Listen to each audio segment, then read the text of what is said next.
এটা পরিবারের সম্মতিতেই আমরা থেকেছি। কমিটমেন্ট না থাকলে কিন্তু এই মামলাটাও আসতো না। মামলার সাথে দেখা করতেই চাইনি, তার সাথে বন্ধুত্ব বা প্রেমের সম্পর্ক করা তো অনেক পরের ব্যাপার। আমি ফিজিক্যালি অ্যাসল্টেড হয়েছি, সেটার জন্যই আমি মামলাটা করেছি। আমরা তাকে গত রাতেই গ্রেপ্তার করেছি দাউদকান্দি থেকে কুমিল্লা জেলা পুলিশের সহায়তায়। আর আমরা 7 দিনের রিমান্ডের প্রেয়ার দিচ্ছি, দেখা যাক আদালত কতদিন বিবেচনা করে। খেলা তাইলে শুরু, লিভিং রিলেশন থেকে ধর্ষণ আর এখন মামলা। জেলে নেওয়া হয়েছে মামুনকে, বিয়ে না করেও 2.5 বছর একসাথে থেকেছে। বাহ, মামুন নাকি জানতো না লাইলার আগে বাচ্চা আছে। আপনারা হয়তো জানেন না, সে একটা স্পেশাল চাইল্ড, তার মধ্যে অনেক কমপ্লিকেসি আছে। সে অটিস্টিক বেবি এবং তার মধ্যে অটিজম আছে, ADHD আছে, স্লিপ ডিসঅর্ডার আছে।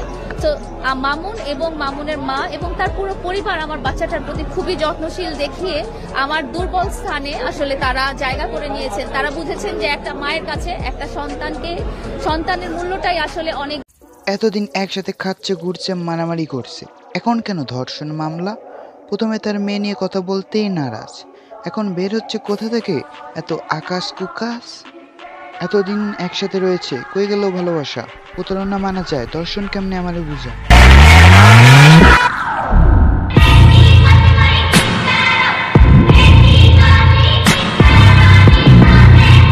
So hey guys, this is নিয়ন। তো কেমন আছো তোমরা? আশা করি তোমরা সবাই ভালো আছো। লাইলা মামুনের উপর মামলা করছে। মামুনকে এখন 7 দিনের রিমান্ডে নেওয়া হয়েছে। মামলাটা দেশে মামলা না, ধর্ষণ মামলা। এরা কি আসলেই জানে ধর্ষণ কাকে বলে? নিজেদের ইচ্ছায় একসাথে থাকছে, ওটা করছে, সবই তো নিজ ইচ্ছায়। তো ধর্ষণ কেমনে হয়? এখানে প্রতারণার জন্য মামুনের শাস্তি হতে পারে। যদি প্রতারণার জন্য মামুনের শাস্তি হয়, পরকীয়ার জন্য লাইলারও শাস্তি হওয়া উচিত, কারণ তার আগেও 2টো বিয়ে ছিল। আপনারা শুনছেন সবাই যে মামুন বাড়ি চাইছে। বাড়িটা চাওয়ার উদ্দেশ্য কি? মামুন এটা ওর একটা মামুনের কাছ থেকে যাতে সরে যায়, এই কারণে একটা প্লাস পয়েন্ট রাখছিল মামুনি। কেন কইছে, হ্যাঁ তুই আমার মা দেখতে পারস না, ভাই দেখতে পারস না, বাপ দেখতে পারস না, কাউরে দেখতে পারস না, খাবার দাওয়া দিতে চাস না, তোর বিয়ে করলে এরপর দিন তো আমার বাপ মারে দেখতে পারবি না, তাহলে তুই আমার ঢাকা শহর একটা 10তলা বাড়ি কিনে দে, তাহলে ওই বাড়ির ভাড়া উড়ায় আমার বাপ মা খাইবো আর তোরা আমি কেট। মহিলা কত লোভী, এ থেকে বোঝা যাচ্ছে যেমন মা তেমন ছেলে। এদের টাকার উপর নেশা, তবে অন্যের টাকার উপর। অন্যদিকে মামুন চাইছে টাকা দিয়ে তার শখ পূরণ করতে, আর লাইলা চাইছে তার যৌন চাহিদা মেটাতে। কিন্তু সব সময় তো সব কিনে দেওয়া সম্ভব না। যদি সম্ভব হতো তাইলে মাঝে মধ্যে লাইলার মুখের গঠন পাল্টে যেত না। আসলে মামুনের পরিবার ভাবছে টাকা আসতেছে, আসতে থাকুক, ছেলে কি করছে তাতে আমাদের কি।